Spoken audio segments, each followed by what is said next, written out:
खड़ खड़ खड़ ट्रेन द्रुत गति से आगे चली जा रही थी। संध्या काल का समय था। तेज बारिश और बीच बीच में बिजली की चमक वातानुकूलित कोच की खिड़कियों से अपनी उपस्थिति दर्शा रही थी। कैबिन का एकांत और यह भयावह मौसम मुझे जैसे डरपोक आदमी को और डरा रहा था।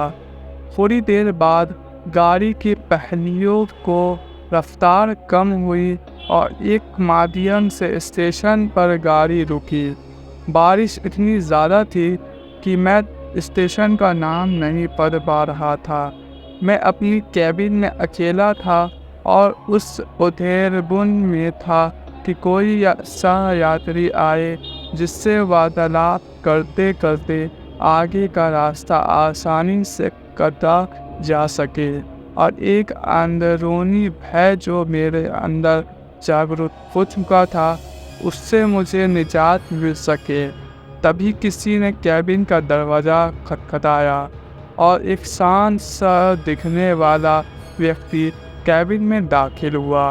अपना सामान आदि व्यवस्था करने के बाद वह मेरी तरफ देखकर मुस्कुराया और मेरी तरफ हाथ आगे बढ़ाकर उसने अपना परिचय दिया। मैं मिस्टर घोष। वह बोला, मैं कोलकाता जा रहा हूँ पुनर्जन्म से संबंधित एक कार्यशाला में भाग लेने के लिए।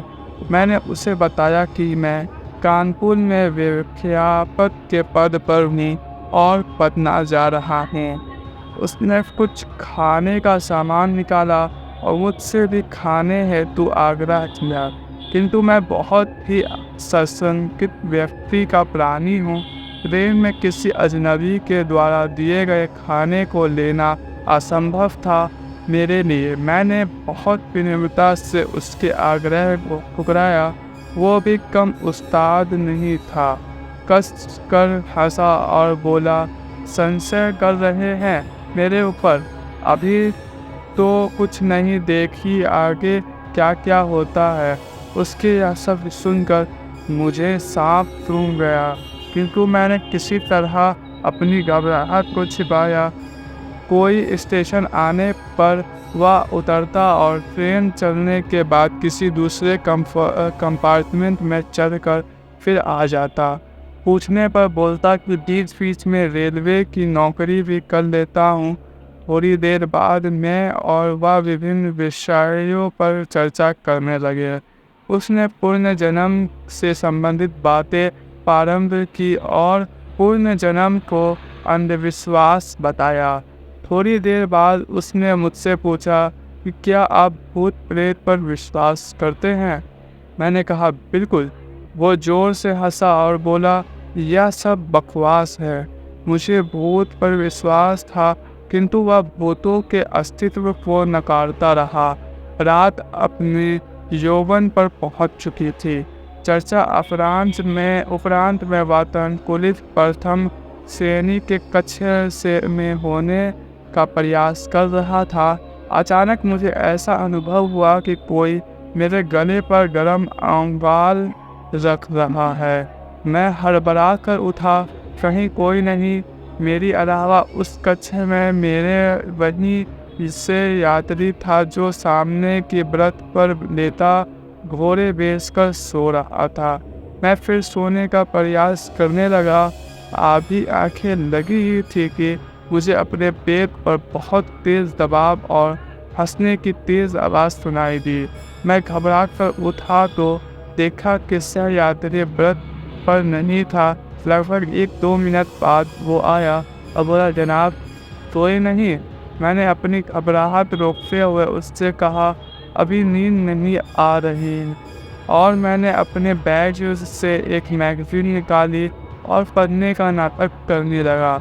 सहयात्री भी बर्थ पर लेट गया और कुछ देर में उसकी खराटे कैबिन में गूंजने लगी। मैं भी थोड़े निश्चिंत हुआ और बर्थ पर आंखें बंद कर लेट गया।